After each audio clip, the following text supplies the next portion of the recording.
Hi, this is Carl from WoodenDataCenter. Today I'm coming to you with an update of something that we already published. It is about how to get, more sustainability into telcos. And we made quite a nice discovery here there for some of those components. You see on the very right the Ecopol, which is a CLT-based telco tower out of Finland.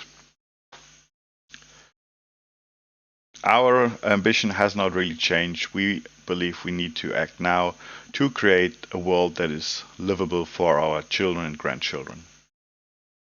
What's the challenge? The telco greenhouse emissions are a little bit different distributed than the data center. Well, the hyperscalers already have a scope 3 level of 99% of all of the problem. The telcos, 19 telco operators, interviewed, they have 27 or 28% roughly on the scope 2 emissions and 70% on the scope 3 emissions. So today we look into how we can improve scope 2 and scope 3 mainly.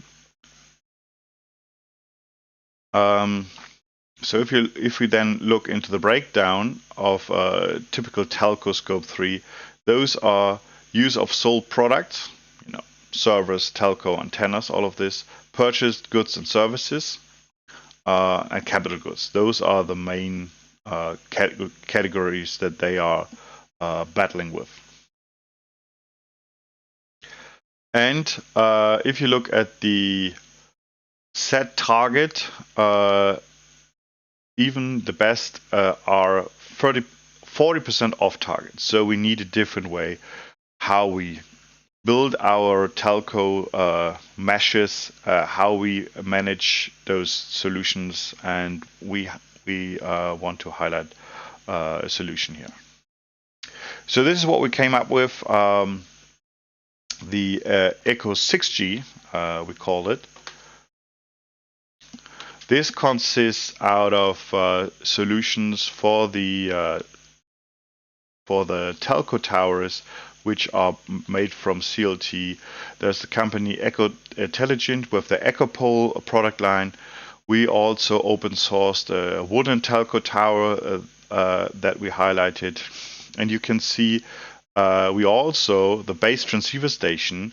Those are very often massive concrete blocks, expensive. Those we also can offer in the CLT-based solutions. This our setup also improves drastically the use of on-site energy generation. We have solar generation and a single wind turbine up here. This is a company called EasyWind, and a relatively new, very modern system that is scalable. With I think each of those has kilowatt. The Movea energy system that they put on bridges and telco towers, the antennas on top, and by doing so replace a drastic amount of concrete and steel and replace it with CLT. The edge facilities, we use our trusted data center. Will be some more highlights there. It is net zero. It's highly efficient. It has wooden racks included, and it is able for edge deployments to also reuse of heat.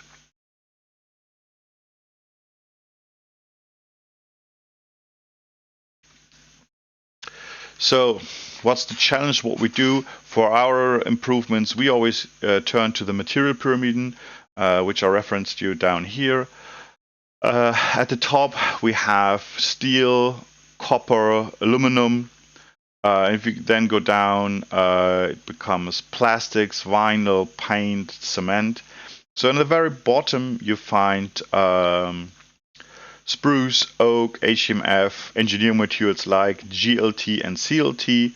And so that is really what we turn to. We go to the bottom of the pyramid to build our solutions and to find ways to improve the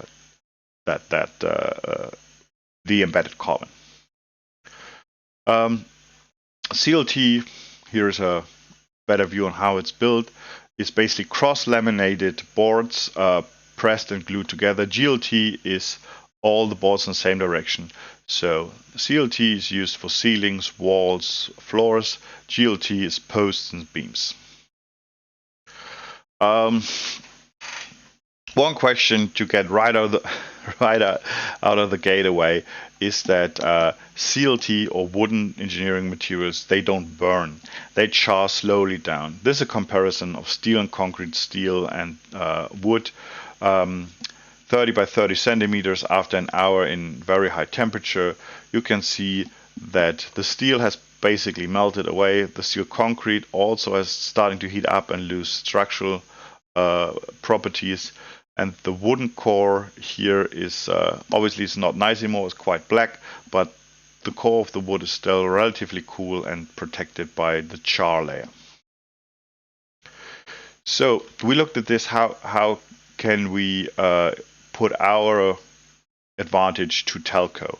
And we try to focus on the CapEx, the operational, and the security, and all of this is intertwined with sustainable efforts.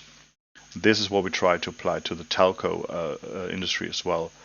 So one example for the edge data center is a fairly good PUE, massively reduced embedded carbon for the facility, 300 kilograms per square meter reduced, and it makes it actually negative without the hardware. That's just a big thing that we cannot solve even for telcos.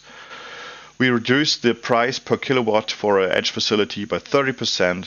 And with this vertical turmeric farm, we have a high energy heat reuse phase and a fire security of F120, which is the highest one. Only Swiss, I think, is expecting you to build these high of facility and fire security. Usually F90 is the highest one you can get, and most telco stations have a lower rating of that. Other wooden products that could be partly included in that are wooden racks, even with heat reuse functions. And also integrating heat reuse in the outer perimeter is definitely an option for a lot of those things.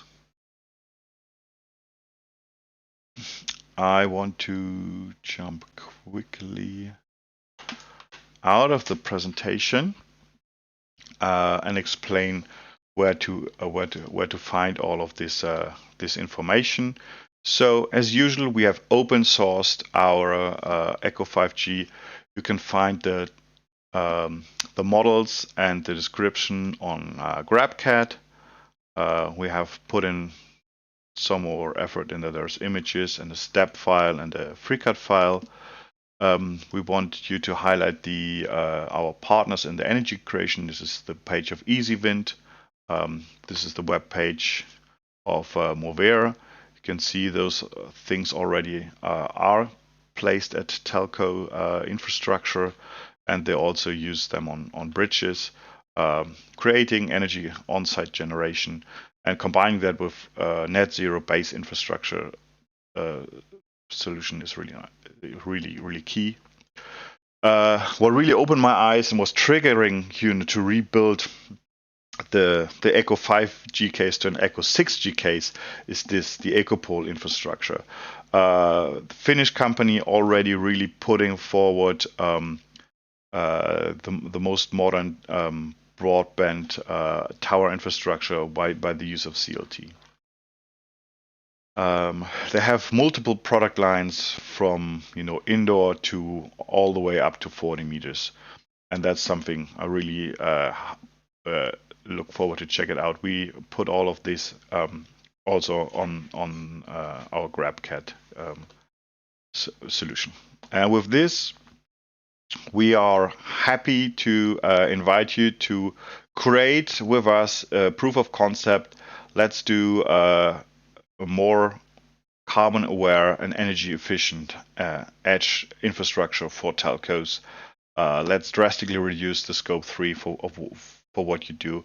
We're here to help you from the telco infrastructure, from cost-effective networking to all the way to build those use cases. Thank you so much. That's it for today.